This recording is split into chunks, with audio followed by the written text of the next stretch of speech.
Hello again, it's Everard Junction, and here's another update on the layout. And this one is basically just showing Christmas new arrivals and various bits and pieces that I've been given for Christmas basically. So here comes the first load of stuff. As you can see, I've now got a mail train. We've got 5 Mark 1 baggage carriages there in various colours. And we've got another arrival there. We've got a new Bachmann Class 37. Along with that, I've also got some bogie bolster steel wagons, which are very nice. They come with steel loads as well, but I haven't had a chance to open those up and put those on just yet. And I've also got some more Mark 1 Network South East coaches, as you can see here. Very nice. They're the standard sort of Bachmann Mark 1 coach. They're very nice. They run quite well. Took a little while to get them sort of bedded in and working properly, but now they seem okay. Particularly like the mail train. This is typical of what you would have seen in the 1980s as a sort of bagged mail train. So all the parcels and letters in here would have just been on their way to the sorting office. They wouldn't have actually been sorted on the train. And basically the same type of vehicle was used, but there were so many different liveries. It makes for quite an interesting train to actually model. Here comes the 37 again. This is one of the latest Bachmann releases that has the flush front. This particular 37 is a 37/5, which were all modified during the mid-80s, and they received the flush front, and they do look slightly different to your standard 37. They were used on a lot of steel trains, hence why I got the bogie bolster wagons.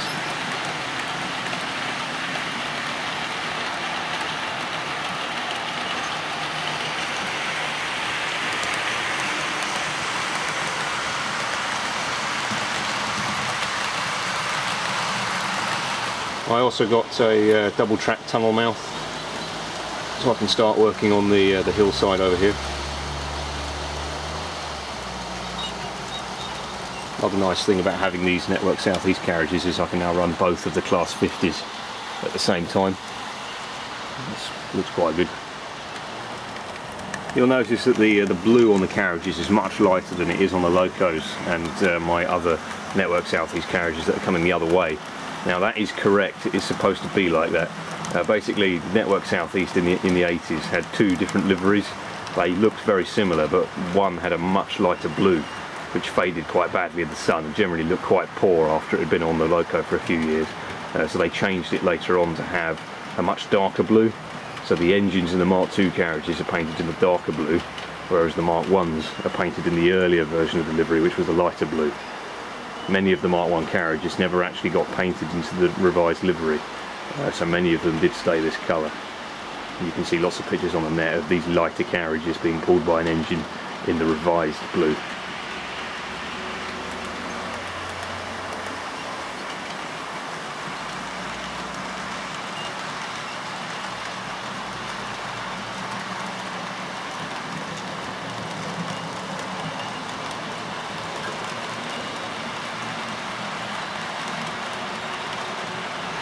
And finally, I was also given this little guards van.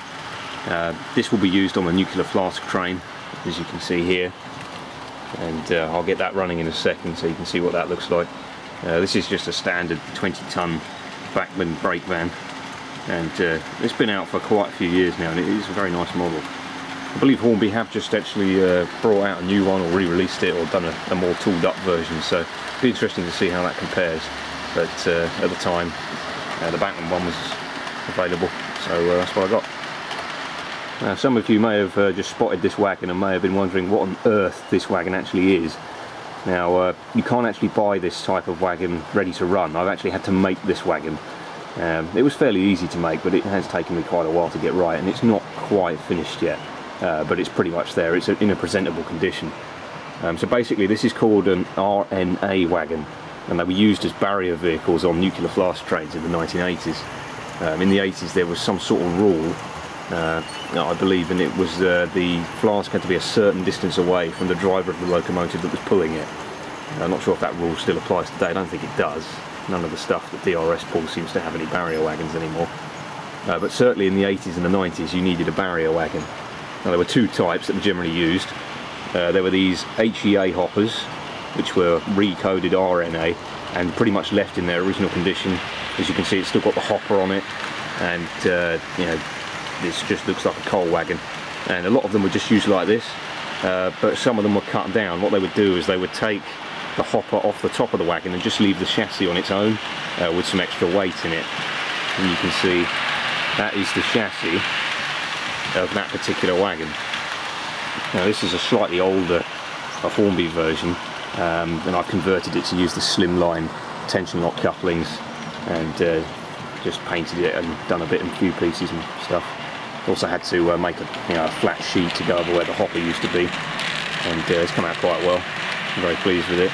I might make another one so I don't have to use a hopper, but from my research and pictures I've looked at and stuff, it was quite common to see a purpose-built proper wagon and one that had just been relabelled. In the 80s on the flask trains as well, you also needed a second guard present, and he would travel in the van behind the train. And that again seems to be abolished these days. You tend to just see two DRS 37s or 247s and a load of flasks. But in the 80s it was a bit more complicated, you needed a bit more stuff. And that was one of the reasons why I bought the flask wagon, because you put these wagons with it and you end up with quite an interesting looking train. The 31 will be mainly what pulls these wagons. Generally 31s were the main sort of vehicle used in the 80s to actually pull them. They would have probably been the sectored coal sector liveried one, so with the grey and then the coal symbol on the side. And by the same token, the guards van usually was actually a guards van with a coal livery on it, rather than a rail freight red stripe. But as you can't actually get one of those guards vans at the moment in that colour, went for the rail freight red stripe one. If I really want to, I can probably paint it into the different livery and it'll be fine.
Here you can see the difference in the two 37s that Bachmann offer. Here's the 37/5, and you can see that the front is a bit more flush and the marker lights are much further apart. And then you come over to this one and you can see this is just a normal 37 with the marker lights in the centre.